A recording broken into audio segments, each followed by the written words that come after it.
Good day, everyone. This is actually a secondary video to a series of videos called Leadership Masterclass, where we talk about critical skills which make the difference between a good and a great leader. In my talk on personal effectiveness, I promised a video on prioritization matrix, and I like to keep my promises.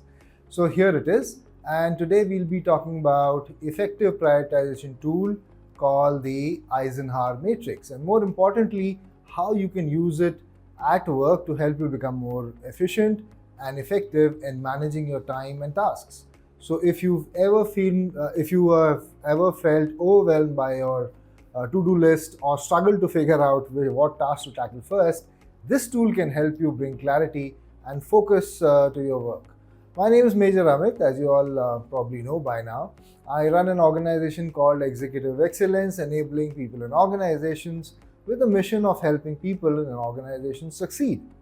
The ability to prioritize and prioritize well is an absolute foundational skill for a professional and especially for a leader. It is powerful in not only allowing you to do your work well and lift your productivity, but also helps you to raise the level of your personal effectiveness and enables you to accomplish tasks which really add value to you as a professional, especially in difficult and challenging situations when much more is expected out of you as a leader. While there are a number of methods used for prioritization, I personally find Eisenhower Matrix most effective and easy to use. I used it often and can vouch for its effectiveness. Now, this matrix was developed by General Dwight Eisenhower. I will not get into details of who General Dwight Eisenhower was, because then it'll become a lesson on military history. In brief, General Eisenhower was the 34th President of US, and he was an army general who was the supreme commander of Allied forces during World War II, especially at the time of Normandy landing. I'm sure you all must have heard about Normandy landing. The Eisenhower Matrix is also commonly known as urgent important matrix in day-to-day conversation parlance. This matrix starts with two axes, right? So first one represents the level of urgency of the task from low to high, and the other axis represents the level of importance of the task, again from low to high. And this creates a 2 by 2 matrix made up of 4 quadrants. The lower left quadrant represents tasks which are low on importance but high on urgency. Let's call it Q3. And the lower right represents tasks which are low on importance as well as low on urgency. Let's call it Q4. Now, the top right quadrant, which is this one, the top right quadrant represents tasks which are high on importance but low on urgency. And the left one, the top left one, represents tasks which are high on urgency and high on importance. And let's call this Q1. So now let's see how this matrix can be used in day-to-day work and prioritization. Tasks that are in Q1 are both important and urgent, right? So you should take care of them at the earliest. Example, any task with an immediate deadline, urgent request from your boss, urgent call from an unhappy customer, critical issues, and even a family crisis. Ideally, this should be a small list of tasks here. And if you find yourself spending the bulk of your time on this quadrant, you should be prioritizing to one of the other quadrants. And we're going to find out, or else we're going to find out in a vicious cycle of firefighting, which is not just stressful, but it is also unsustainable and unproductive. Now, this might indicate that you need to improvise planning and foresight to prevent emergencies from arising, because essentially this quadrant is all about emergency, handling emergency tasks. Now, tasks that are in Q2 are important but not urgent. So we should schedule and block sufficient time to get these done, because we know that they are very important. These tasks typically need a lot of attention and time, and since they are crucial for long-term success, right? So for example, developing strategies, goal setting, relationship building, even personal time for recreation with family.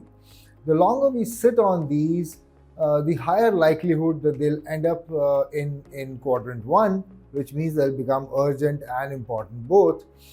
creating more problems. Given that these tasks are often more complex and time consuming tasks, and taking care of them in time can lead to big bottlenecks. So, ideally, you should be spending 60 to 70% of your time here in this quadrant, especially if you want to match the habits of highly effective people.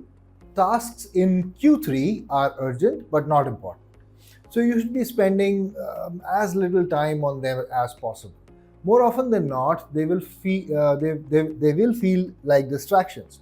Plenty of emails fall into this category, as well as meetings that are not critical for you to attend or with no clear purpose. Now, these tasks can be meaningful to someone else, and since they need to get done, so they become good tasks to delegate to someone in your team or another team.